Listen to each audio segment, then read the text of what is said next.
우리에게 주시는 하나님의 말씀 같이 보겠습니다. 갈라디아서 5장 16절에서 23절까지 보도록 하겠습니다.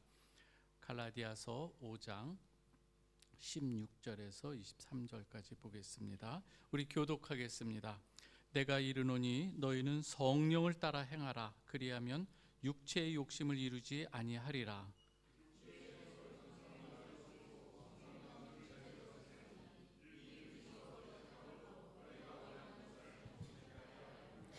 너희가 만일 성령의 인도하시는 바가 되면 율법 아래에 있지 아니하리라.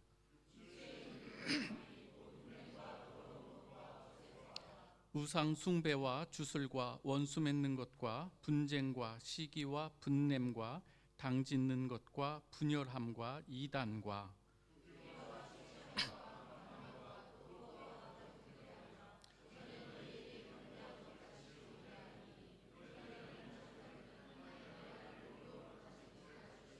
오직 성령의 열매는 사랑과 희락과 화평과 오래 참음과 자비와 양선과 충성과 온유와 절제니 이 같은 것을 금지할 법이 없느니라. 아멘. 잠시 기도하겠습니다. 아버지 하나님, 오늘 말씀을 증거함에 있어서 오직 주님의 인도하심 또 성령의 역사하심을 이 시간 간절히 구합니다. 말씀의 주인 되신 우리 주님의 그 역사하심이 오늘 이 시간도 저희와 함께하여 주옵소서. 하나님께 모든 것을 의탁드리오며 예수 그리스도의 이름으로 기도합니다. 아멘. 사실 저는 오늘 아침에 조금 마음이 분주했어요. 왜 그런가 하면 지금 이제 막 체코 현지 교회에서 이제 그 개척교회 같은 데인데 거기에서 지금 설교를 하고 불이 나게 막 도착하느라 조금 마음이 좀 급했었는데 그래도 제 시간에 이렇게 올 수 있어서 너무나도 감사하고 또 이 시간도 하나님께서 또 역사하신 줄 믿습니다. 참 하나님께서 은혜 주셔서 또 이렇게 체코 현지 교회에서 이렇게 말씀을 증거하는데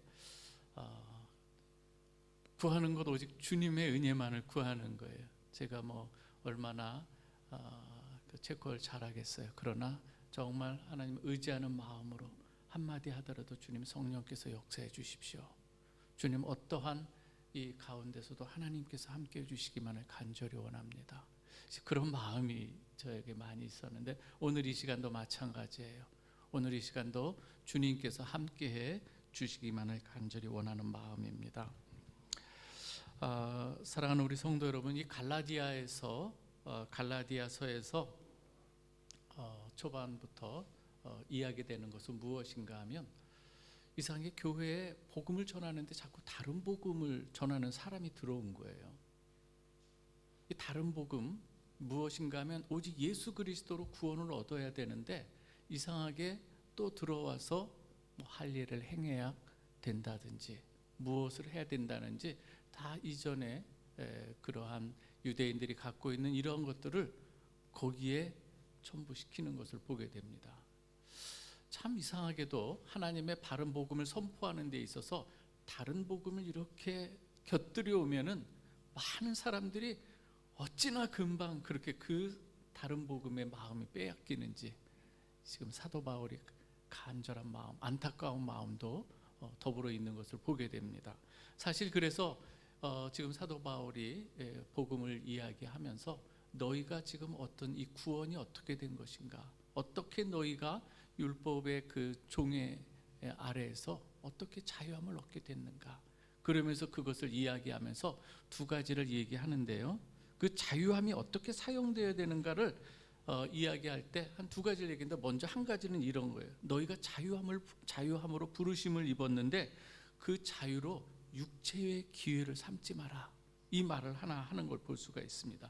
그리고 오직 서로 종노릇해라, 이게 첫 번째 하나 이야기라고 한다면 다른 하나는 오늘 본문인 거예요.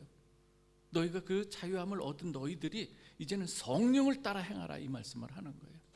아멘입니까 여러분? 성령을 따라 행하라.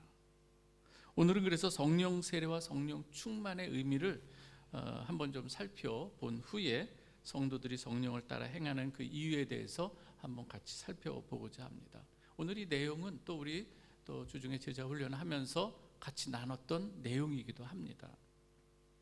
여러분, 이 성령 세례와 성령 충만의 그 차이점을 여러분 또 잘 아시리라 생각하지만 다시 한번 좀 여러분에게 말씀드립니다. 성령 세례는 예수 그리스도를 믿는 순간 성령께서 신자의 삶에, 우리 성도의 삶에 임재하시는 이 사건인 거예요. 그래서 이는 이 영생 구원과 관련된 이 성령의 역사로서 우리 신앙의 출발점에서 일어나는 그 구속 사건이요, 또 하나님의 자녀로 거듭나는 이 사건에서 부어지는 것이죠. 그래서 이 성령 이 세례는 우리 신앙생활에 있어서 일회적 사건이라고 할 수가 있습니다. 성령 충만은 꾸준히 우리에게 반복적으로 일어나야 될 것이지만 성령 세례는 일회적 사건인 거예요. 그래서 이 성령 세례의 특징은 무엇인가 하면 우리 주님께서 니고데모하고 대화하는 가운데 이 거듭남에 대해서 이야기를 하시거든요.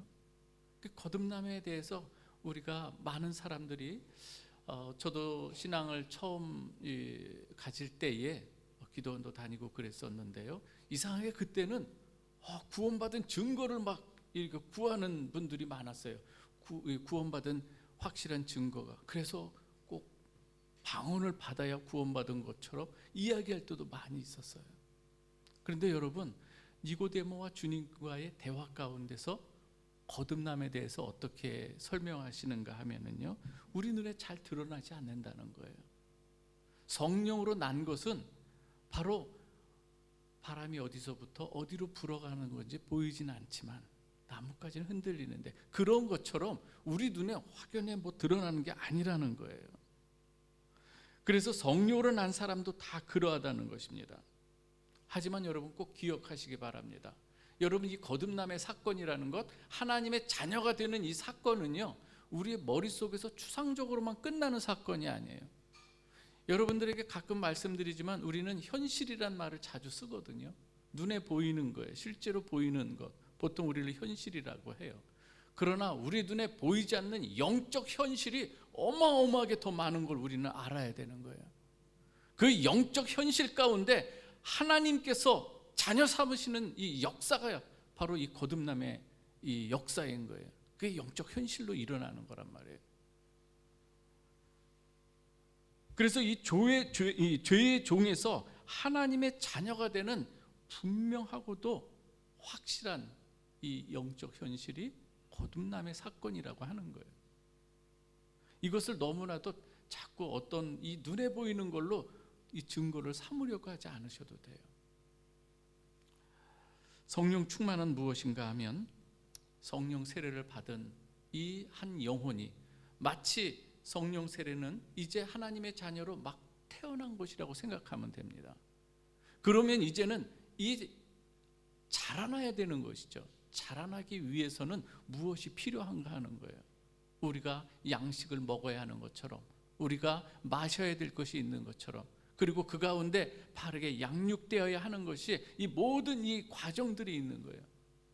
그 가운데서 필요한 것이 있는 거예요. 성령 충만이라고 하는 것은 그래서 성령의 지배를 지속적으로 받고 그분에 따라 살아가는 이 모습, 이 상태를 말하는 거예요. 이 성령 충만은요, 거듭난 이 신자가 하나님의 자녀로 성숙하고 성장하는 데 있어서 반드시 필요한 거예요. 우리가 성령을 따라 행하는 그 이유가 있는 것을 우리가 볼 수가 있습니다. 오늘 16절에서 17절 우리 한번 같이 읽어볼까요? 갈라디아서 5장 16절 17절 시작. 내가 이르노니 너희는 성령을 따라 행하라. 그리하면 육체의 욕심을 이루지 아니하니라. 육체의 소욕은 성령을 거스리고 성령은 육체의 소욕을 거스리나니 이 둘이 서로 대적하므로 너희가 원하는 것을 하지 못하게 하려 함이라. 여러분, 우리가 성령을 따라 행하려고 할 때에 또 한편으로는 육체의 욕심이 같이 우리 안에서 이렇게 대적하고 있는 이 모습을 잘 표현하고 있는 것을 우리가 알 수가 있습니다. 우리의 육체의 욕심을 이기고 거룩하고 하나님께 순종하는 삶을 살기 위해서 필요한 것이 무엇이다? 성령 충만인 거예요. 여러분, 이 타락한 인간의 본성은요, 마치 중력이 작동하는 것처럼 타락한 인간의 본성 그대로 놔두면 죄로 떨어지는 이런 습성이 있다는 거예요. 이게 인간의 본성이 있는 거예요. 그러나 여기서 그러한 우리를 정말 하나님께서 구원해 내신 것이 바로 하나님의 예수 그리스도를 통한 구원의 사건인 거예요. 이 육체의 욕심은 하나님의 뜻과 반대되는 방향으로 우리를 이끌어가는 것이죠. 하지만 성령 하나님은 하나님의 뜻대로 살 수 있도록 때로는 능력도 주시고 지혜도 주시고, 그리고 우리를 죄에서 자유롭게 하고 의로운 길로 인도하시는 분이 바로 성령 하나님이신 거예요. 우리가 그래서 이 성령의 인도하시는 바가 되면 어떠한 이 결과가 나타나는가? 오늘 본문에서도 말하는데요, 우리가 18절에 보면 이렇게 말합니다. 너희가 만일 성령의 인도하시는 바가 되면 어디 아래에 있지 아니하리라? 율법 아래에 있지 아니하리라. 율법 아래에 있다고 하는 것은 율법의 요구를 지키지 못하면 여러분 어떻게 됩니까? 죄와 형벌을 받을 수밖에 없는 이 상태인 거예요. 그러니까 율법으로 보면 그런 거예요. 그러나 성령의 인도함을 받게 되면 더 이상 율법의 정죄 아래에 있지 않게 된다는 것을 지금 말씀하고 있는 거예요. 그 말씀에 대해서 한 구절 또 한번 찾아보겠습니다. 로마서 8장 1절에서 4절, 여기에서 이 내용을 말씀하고 있습니다. 그러므로 이제 그리스도 예수 안에 있는 자에게는 결코 정죄함이 없나니 이는 그리스도 예수 안에 있는 생명의 성령의 법이 죄와 사망의 법에서 너를 해방하였습니다. 율법의 육신으로 말미암아 연약하여 할 수 없는 그것을 하나님은 하시나니 곧 죄로 말미암아 자기 아들을 죄 있는 육신의 모양으로 보내어 육신의 죄를 정하사 육신을 따르지 않고 그 영을 따라 행하는 우리에게 율법의 요구가 이루어지게 하려 하심이라. 오늘 이 말씀을 하고 있습니다. 그러면서 11절에서는 또 이 말씀합니다. 로마서 8장 11절 우리 한번 같이 읽겠습니다. 시작. 예수를 죽은 자 가운데서 살리신 이의 영이 너희 안에 거하시면 그리스도 예수를 죽은 자 가운데서 살리신 이가 너희 안에 거하시는 그의 영으로 말미암아 너희 죽을 몸도 살리시니라. 아멘. 여러분, 그렇다면 성령을 따라 살지 않고 타락한 인간의 본성을 따라 지금 육체의 욕망을 따르게 될 때 여러분 거두게 되는 열매들은 어떤 것이 있을까요? 바울은 여기서 그 19절에서 21절에서 그 열매들, 성령을 따르지 않고 육체의 본성을 따라 행할 때에 맺게 되는 그 열매들은 무엇인가 이야기를 하고 있어요.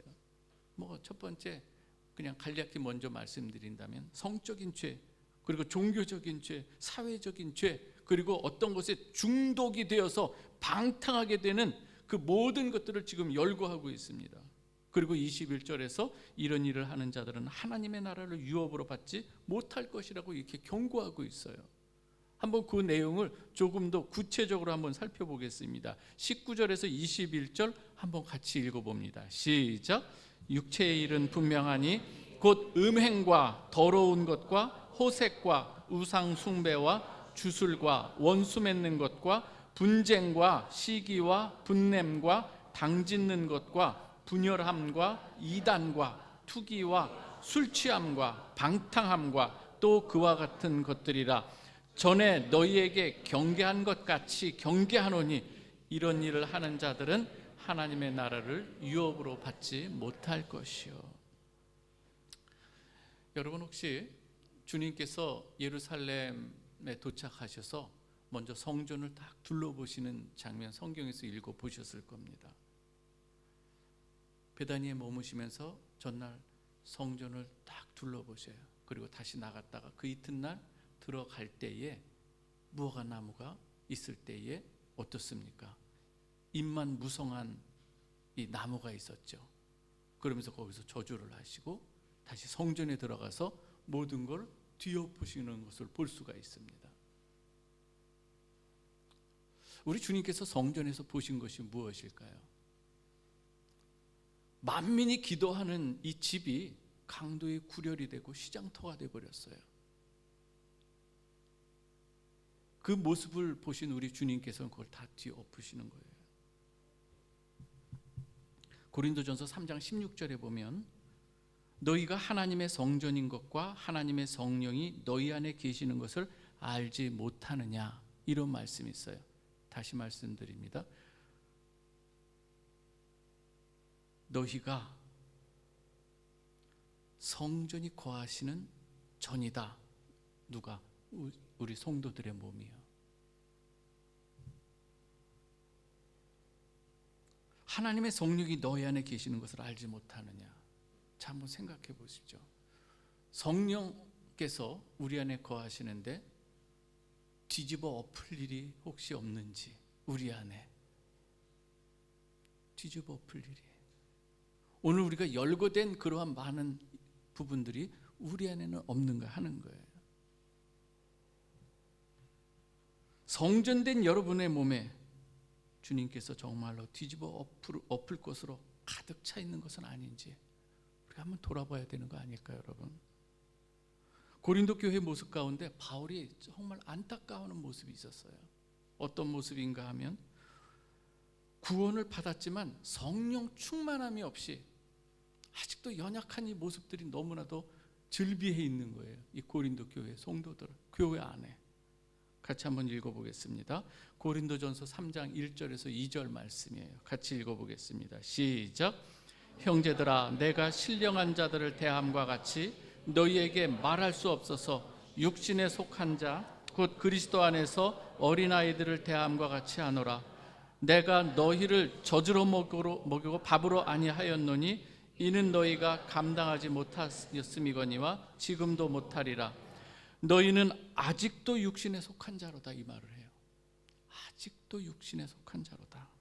너희 가운데 시기와 분쟁이 있으니 어찌 육신에 속하여 사람을 따라 행함이 아니리요. 사도 바울은 이 고린도 교회의 그 모습을 보면서 세 가지로 이야기를 해요. 하나는 육에 속한 자예요. 아예 하나님의 말씀, 성령을 받지 않고 거부하는 자들이 있다는 거예요. 또 하나가 뭐예요? 육신에 속한 자예요. 거듭났으나 성령으로 충만해서 자라나지 못한, 그리고 아직 여전히 미숙아처럼 남아있는 이 모습이라고 하는 거예요. 어린아이들 같아서 내가 너희를 좀 이제 밥을 먹이고 이제 뭔가 같이 힘을 내서 함께 뭔가를 하려고 하는데 여전히 뭐예요? 어린아이 같은 모습인 거예요.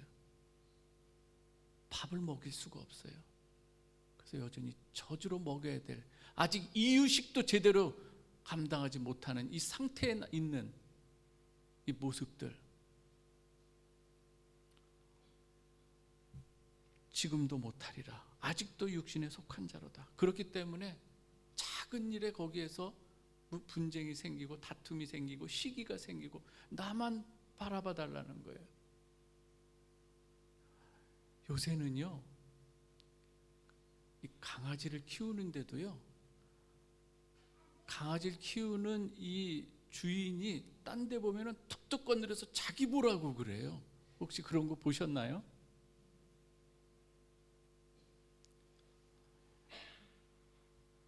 이제는 무언가 하나님의 일을 함께 하기를 기대하는데 여전히 생각하는 것과 행동하는 것이 어린아이와 같은 이 모습이 너무나도 많다는 거예요. 바울이 탄식을 합니다. 한번 라오디게아 교회의 모습을 한번 살펴볼까요, 여러분? 계시록 3장 19절에서 20절 말씀인데요, 이 말씀 여러분 잘 아시는 말씀이에요. 물은 내가 사랑하는 자를 책망하여 징계하노니 그러므로 네가 열심을 내라. 회개하라. 볼지어다 내가 문 밖에 서서 두드리노니 누구든지 내 음성을 듣고 문을 열면 내가 그에게로 들어가 그와 더불어 먹고 그는 나와 더불어 먹으리라. 많이 듣던 말씀 아닌가요, 여러분? 여러분, 라오디게아 교회는 아시아 7교회 중에서 유일하게 책망만 받은 교회예요.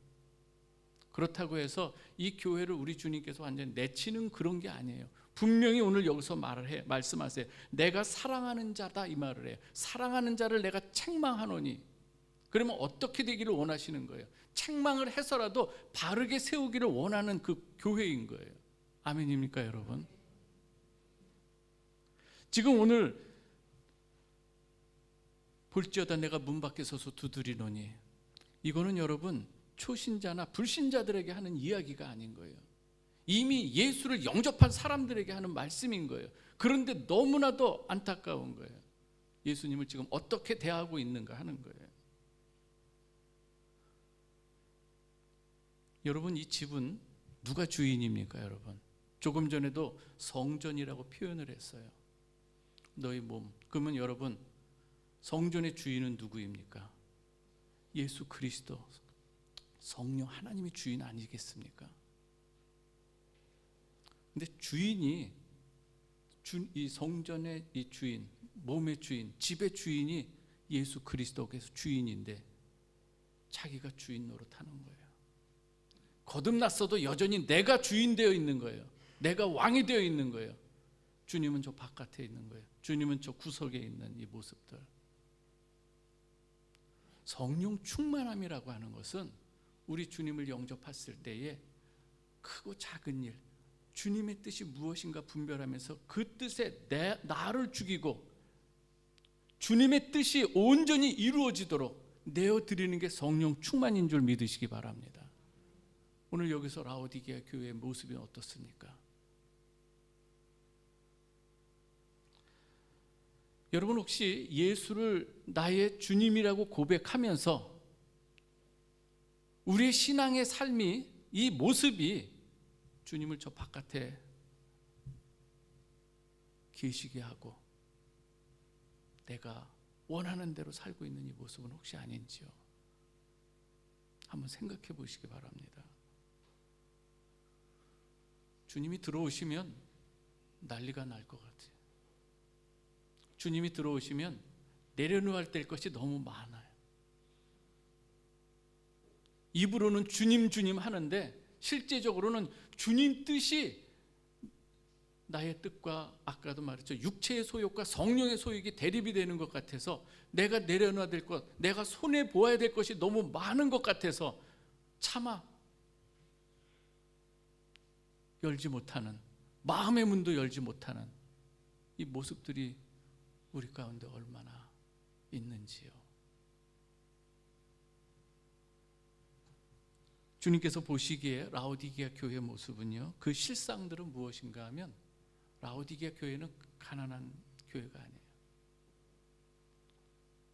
부자라. 그래서 이렇게 이야기를 해요. 나는 부자라, 부족한 것이 없다 하나 내 곤고한 것과 가련한 것과 가난한 것과 눈먼 것과 벌거벗은 것을 알지 못하고 너희가 살아가느냐에.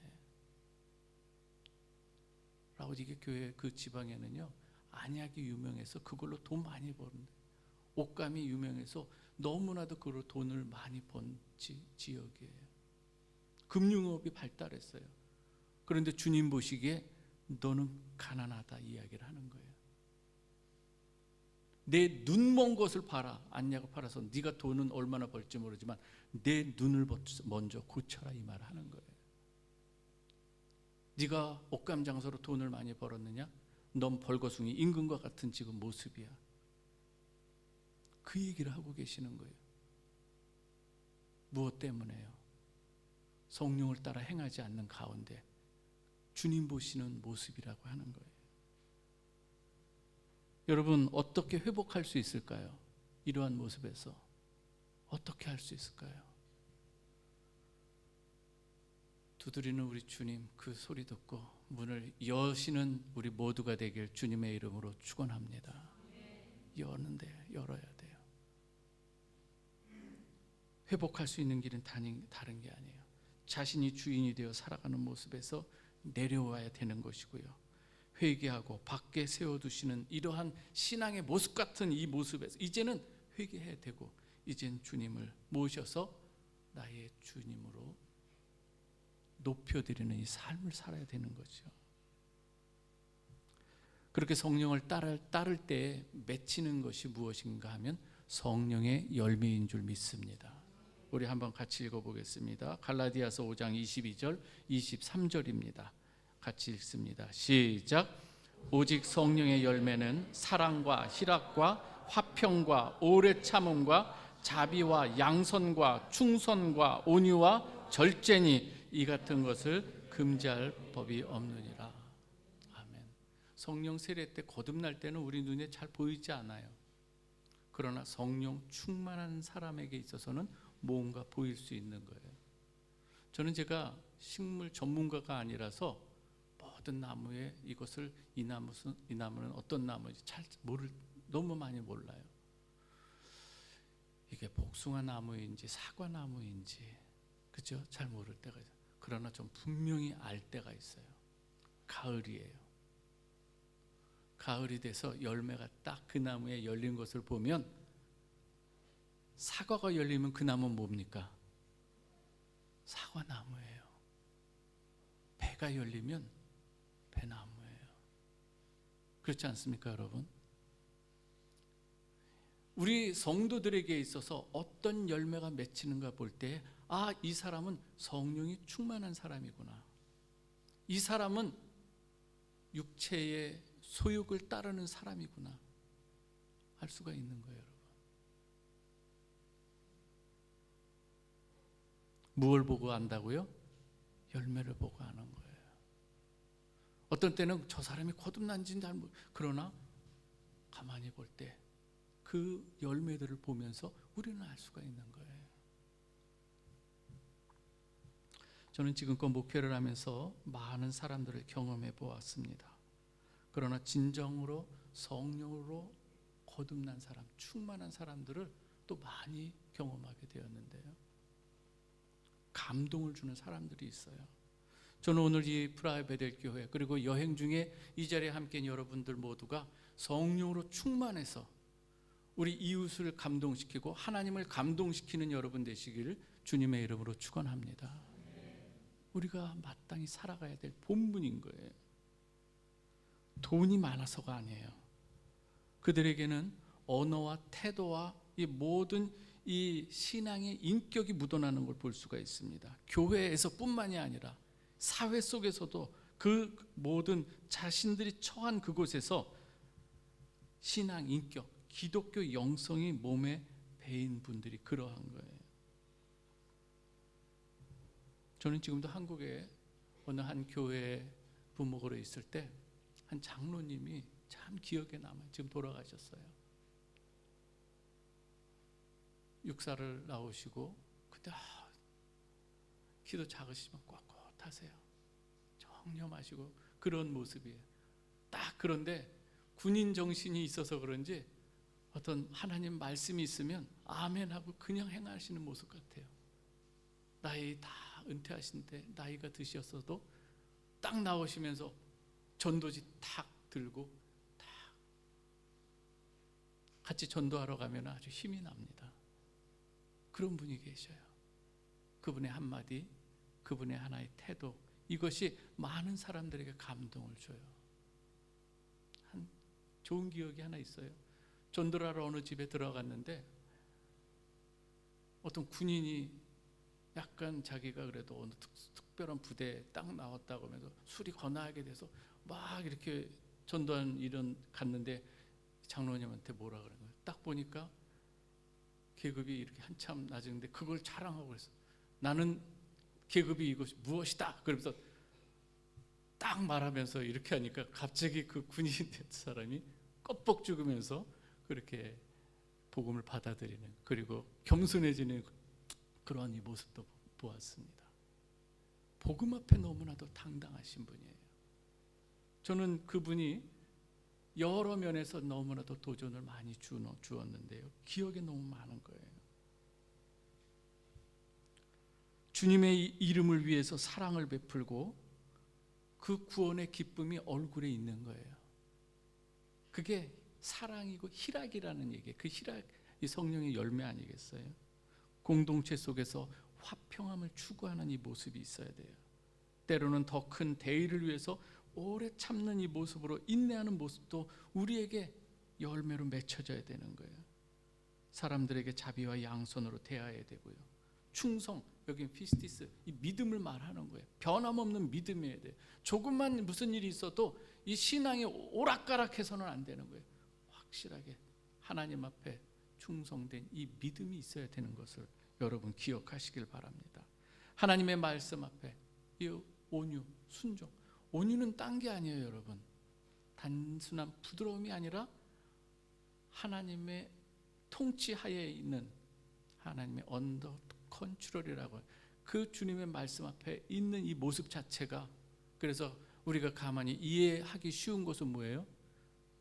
질주 본능이 있는 말 두 마리가 있지만 한 마리는 주인이 있는 명마이고 하나는 없는 야생마인 거예요. 주인이 누구인가? 딱 하나님이 되셔서 그 말씀에 따라 가라 하면 가고 서라 하면 설 수 있는 그 순종하는 그 모습이 온유인 줄 믿으시기 바랍니다. 우리 그 모습이 있어야 돼요. 또 신앙의 꽃이라고 할 수 있는 이 겸손의 믿음, 이 절제함이 있어야 되는 거예요. 우리가 신앙생활에 이걸 놓쳐서는 안 되는 것이죠. 성령 충만할 때 나타나는 표지 몇 가지만 좀 살피고 오늘 말씀 마치고자 합니다. 여러분 사도행전 2장 42절에 보면은요, 성령 충만했던 이 오순절 성령 이후에 사도들의 가르침을 받고 서로 교제하며 떡을 떼며 오로지 기도하기를 힘쓴 이 교회, 초대교회의 모습이 있어요. 성령 충만한 가운데 나타난 모습이에요. 또 하나 성령 충만한 표지는 무엇인가 하면 여러 주님의 제자들이 나옵니다.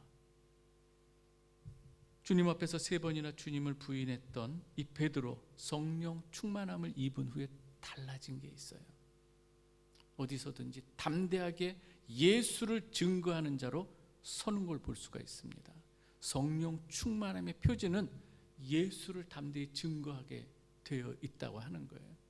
저는 이 프라하에서 여러분 살아가면서 왜 예수 믿는 것을, 왜 다른 사람들이 뭐 예수 믿는 것을 싫어한다고 해서 너무나 거기에 왜 매여 있어야 합니까?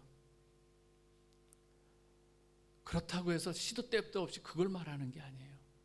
할 수 있는 대로 여러분들이 크리스찬으로서 여러분들의 그윽한 향기를 내야 되고 편지가 되어야 되는 줄 믿으시기 바랍니다. 왜 살아계신 하나님을 나의 하나님 아버지라 왜 고백을 못해요? 여러분들이 무슨 홍길동입니까? 왜 아버지를 아버지라 고백을 못하고 있어요? 사랑하는 우리 성도 여러분, 여러분들이 예수 그리고 우리 하나님에 대해서 어떻게 생각하느냐에 따라서 주님이 원하시는 것, 사랑하는 그분이 원하시는 것을 우리가 행해야 될 줄 믿으시기 바랍니다. 그래서 성령 충만한 자들, 스데반 집사나 바울 모두 성령 충만함을 입자 주님의 복음을 증거하는 증인이 되는 것을 볼 수가 있습니다. 저는 여러분에게 한번 묻고 싶습니다. 이건 우리에게 주는 질문이기도 합니다. 여러분 지난 한 해 동안에 여러분들이 입을 열어서 언어의 씨를 뿌렸다고 한다면 그 씨의 열매, 어떤 열매들을 거두으셨는지 한번 돌아보시기 바랍니다. 분명히 우린 입을 열어서 복음의 씨를 뿌릴 수가 있고요. 때로는 우리가 복음이 아닌 다른 복음, 아니면 비난이나 험담 이런 것으로 우리가 씨를 뿌리는 그러한 일들은 없었는가 하는 거예요. 우리의 그 입술로 누구를 세우는 어떤 그 씨를 뿌렸는지, 어떤 일을 실족하게 하는지, 아니면 교회 공동체에 어떻게 덕이 되는지, 어떠한 부분에서 주님의 영광 가려는 그 입술이 되었는지, 여러분들의 입술은 어떤 씨를 뿌렸습니까, 여러분? 여러분 하나님 앞에 드린 그 입술의 열매들을 한번 생각해 보시기 바랍니다. 저는 이 말씀을 준비하면서 정말 우리 프라하 베델 교회 우리 한 사람 한 사람 성도 여러분들이 성령 충만해서 하나님이 기뻐 받으시는, 그리고 하나님께서 우리 공동체 우리 각 개인에게 주신 귀한 사명을 정말 기도하면서 하나님 앞에 순간순간을 드릴 수 있는 우리 모두가 되기를 주님의 이름으로 축원합니다. 하나님께서 여러분들을 기뻐하실 것입니다. 기도하겠습니다. 하나님 아버지 감사합니다. 성령을 따라 행하라고 하신 우리 주님의 이 말씀을 우리가 생각해 봅니다. 흘려 지나지 않게 하옵소서. 경청하는 저희가 되게 하여 주시고 거룩한 하나님 앞에 두렵고 떨리는 마음으로 듣는 우리 모두가 되게 하여 주옵소서. 이 시간 우리 각자에게 주신 하나님의 귀한 음성들을 듣게 하여 주시고 진실로 하나님 앞에 거룩히 구별되어 하나님의 영광을 드러내는 우리 모두가 되게 하여 주옵소서. 예수 그리스도의 이름으로 기도하옵나이다. 아멘.